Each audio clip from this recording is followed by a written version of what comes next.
Olá amigo, olá amiga, bem-vindo ao canal Professor Rodrigo Batista. E hoje é segunda-feira, dia 20. O nosso tema de estudo de hoje tem como tema o amor ou amor angustiante. Você já amou de uma forma assim tão angustiante? Os sentimentos já foram tão fortes que você chegou a embrulhar o estômago? Bom, é sobre isso que a gente vai falar hoje, falando sobre o amor de Deus. Mas antes de nós estudarmos aqui sobre o amor angustiante de Deus, peço a você que já curta esse vídeo, compartilhe, dê o seu like, para a gente poder alcançar mais pessoas e falar do amor verdadeiro de Deus. E eu quero dar uma dica de estudo para você. Aqui no nosso canal nós temos estudado também o livro de Daniel. Já estudamos o capítulo 1, capítulo 2, e estamos seguindo aí os capítulos do livro e estudando a palavra de Deus. Eu quero dar uma dica de estudo para você, uma dica de livro, na verdade. Eu tenho aqui em mãos o livro Uma Nova Era Segundo as Profecias de Daniel, de Marvin Maxwell. Esse livro é muito importante, ele é da CPB, da Casa Publicadora Brasileira, e ele tem muita informação muito importante e muito bacana para a gente conhecer cada vez mais esse livro tão importante que é o livro de Daniel. Aqui tem informações que falam ali da questão histórica, fala também de onde veio cada informação, né, cada acontecimento, tem a interpretação profética também do livro de Daniel, e ali nós vamos aprender um pouco mais sobre a palavra de Deus. Se você achar que esse livro é um pouquinho grosso, ele fala muito de história, eu tenho um livro mais simples ainda para você. Aqui tem o livro Segredos de Daniel, também da Casa Publicadora. Ele é um complemento, vamos dizer assim, desse primeiro livro. E o doutor que criou esse livro, o Dukan, ele escreveu, ele é uma pessoa muito estudiosa do hebraico, da palavra de Deus, e ele escreveu de uma forma um pouco mais simplificada essa inscrição, essa informação sobre o livro de Daniel. Né? Ele explica em poucas páginas, de uma forma resumida, os significados do livro de Daniel, tanto a parte histórica quanto a parte profética. Eu digo para você que, se possível, que você possa ler esses dois livros, um complemento ao outro. Esse livro, um pouquinho mais resumido, ou esse livro com material um pouco mais substancial, né, com mais informações, Uma Nova Era Segundo as Profecias de Daniel, onde você pode aprender bastante sobre a palavra de Deus. Aqui eu tenho feito os livros de uma forma, feito o resumo do livro, né, de Daniel, de uma forma bem simples, bem didática, para que cada pessoa, seja criança ou mais velha, uma pessoa mais educada ou mais inculta, possa ter um acesso, então, à explicação do livro da Palavra de Deus. E aqui você consegue mais informações da Palavra de Deus nesses dois livros, que são as dicas de hoje, para que você estude e se aprofunde mais na compreensão do livro sagrado, que é a Palavra de Deus. Voltando à lição da Escola Sabatina de hoje, o amor angustiante. Lembra da história de Oséias? Oséias era um profeta no Antigo Testamento, que Deus chegou para ele num belo dia e disse: olha, Oséias, eu quero que você se levante agora, você pode acompanhar em Oséias capítulo 1, verso 2, e case com uma mulher. Até aí tudo bem, né? Ele pode se casar e ter sua família. Só que a mulher que Deus escolheu para ele era uma mulher da vida, uma meretriz, e ele teria que se casar com uma meretriz.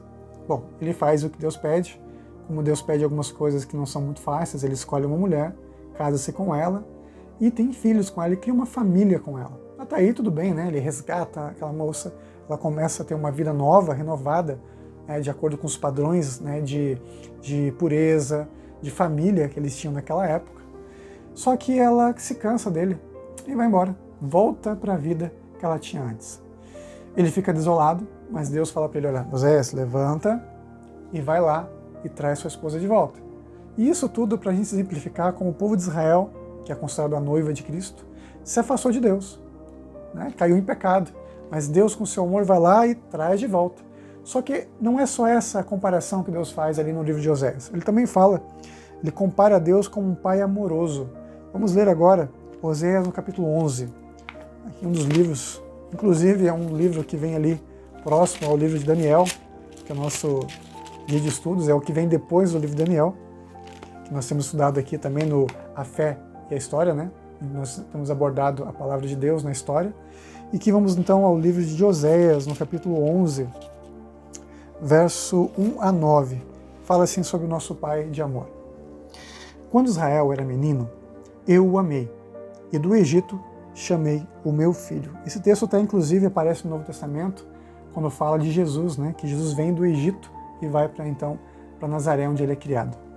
Mas continuando. Quanto mais eu o chamava, tanto mais se iam da minha presença. Sacrificavam a Baulins, que eram os deuses lá que eles tinham naquela época. e queimavam incenso às imagens de escultura. Todavia, eu ensinei a andar a Efraim. Efraim é a comparação ao povo de Deus, ele de Israel, era uma das tribos. Tomei-os nos meus braços, mas não atinaram que eu os curava. Então Israel não recebia Deus, não aceitava Deus, mesmo que eles tivessem saído do Egito, né? Eles saíram do Egito, caminharam lá pela Palestina, chegaram a Canaã, que era a terra da promessa, receberam Deus, começaram com Deus e abandonavam a Deus várias e várias vezes, na época dos juízes de Israel e por várias épocas, na verdade, toda a história do povo de Israel. Se você parar para pensar na história, o povo de Israel era muito mais idólatra, muito mais pagão do que realmente um povo que adorava a Deus. Na maioria da história, eles tinham adoração a deuses, mas mesmo assim, Deus continuava com eles. Mesmo sendo um Deus amoroso, de misericórdia, eles continuavam politeístas, adorando muitos deuses. E Deus nunca abandonava eles, nunca deixou de amar eles, mesmo quando Deus os reprovava. Atraí-os com cordas humanas, com laços de amor. Fui para eles como quem alivia o jugo de sobre as suas queixadas, e me inclinei para dar-lhes de comer. Então Deus não deixava faltar nada para eles. Não voltarão para a terra do Egito, mas o assírio será seu rei, porque recusaram converter-se.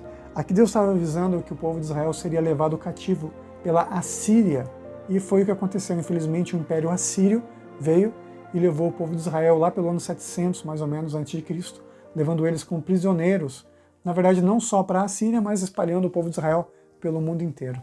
Depois o povo de Judá, né, um pouco mais para frente, também foi levado cativo, na época do imperador, ali, do rei Nabucodonosor, onde vem a história de Daniel, lá na corte do rei de Babilônia. E continua. Deus aqui continua nos textos bíblicos, e você pode ler na sua casa, dizendo para eles que eles sofreriam muito, que a espada chegaria até eles. Mas Deus diz no verso 8, como te deixaria, ó Efraim? Como te entregaria, ó Israel? Como te faria como Admá? Como fazer-te como a Zeboim, que são lugares que foram destruídos? Meu coração está comovido dentro de mim, as minhas compaixões a uma se acendem. Deus estava implorando para o seu povo voltar para ele. Deus amava muito Israel e não queria que eles sofressem, assim como ele ama muito a gente e fica implorando todos os dias para que a gente entregue o nosso coração para Deus. E foi isso que ele fez com eles, e nunca deixou de amá-los. Não executarei o furor da minha ira, não tornarei a destruir a Efraim, porque eu sou Deus e não homem, o santo no meio de ti, não voltarei em ira. Andarão após o Senhor, este bramará como leão, e bramando os filhos tremerão, virão do ocidente. Aqui Deus dá uma promessa, que embora eles fossem espalhados, reprovados por Deus, seriam espalhados como consequência de não estarem com Deus, pelo mundo inteiro, Deus fez uma promessa de que os traria de volta, como um leão que ruge e os seus filhotes correm atrás do seu pai, assim Deus bramaria, gritaria para o mundo inteiro, para que as nações voltassem para Ele, de onde estivessem os seus filhos. Assim Deus faz comigo e com você.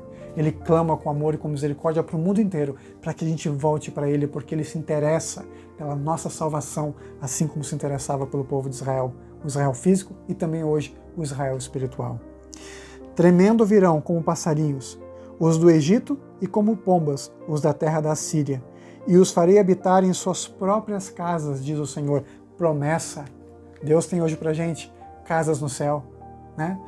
Deus prometeu que iria para o céu, Jesus prometeu, e faria casas para a gente aonde? Na casa do Pai, moradas na casa do Pai no céu que está preparado para a gente, né? Na casa de meu Pai há muitas moradas. Essa é a promessa de Cristo. Aí diz o texto, Efraim me cercou por meio de mentiras, e a casa de Israel com engano, mas Judá ainda dominará com Deus e é fiel com o santo. Aqui Deus diz que o povo realmente abandonou Deus através de mentiras, mas Deus nunca deixou o seu povo, assim como Deus não nos deixa, porque Ele nos ama com amor eterno. É assim que Deus trabalha, é assim que Deus age, sempre agindo pelo nosso bem, buscando a nossa salvação. E se você hoje quer sentir o amor de Deus, a salvação de Deus, apenas se entregue a Ele. Entregue sua vida e o seu coração. Permita que o Espírito de Deus fale a você. O amor angustiante de Deus é porque Deus viu tudo acontecendo e fez tudo o que podia para salvar o seu povo. Mas eles, o povo de Israel, escolheram estar longe de Deus. E hoje, qual vai ser a sua escolha? Estar com Jesus ou se afastar dele? Se entregar a Deus ou se afastar do Senhor? Espero que você escolha Jesus. Eu escolho. Vamos juntos orar? Querido Pai que estás no céu, te agradecemos por esse amor tão grande e respondemos o teu amor com o nosso amor. Aceitamos o Senhor como nosso maravilhoso Deus e queremos muito, Pai, que o Senhor coloque o teu amor no nosso coração. Nos ajude nas nossas fraquezas, para que possamos entregar a Deus tudo e sermos realmente filhos e filhas de Deus, reconhecendo que somos amados pelo Deus que nos ama de uma forma apaixonada. Em nome de Jesus. Amém. E nunca se esqueça que nessa vida é você e Deus. Te vejo amanhã, se Deus assim permitir. Tchau, tchau.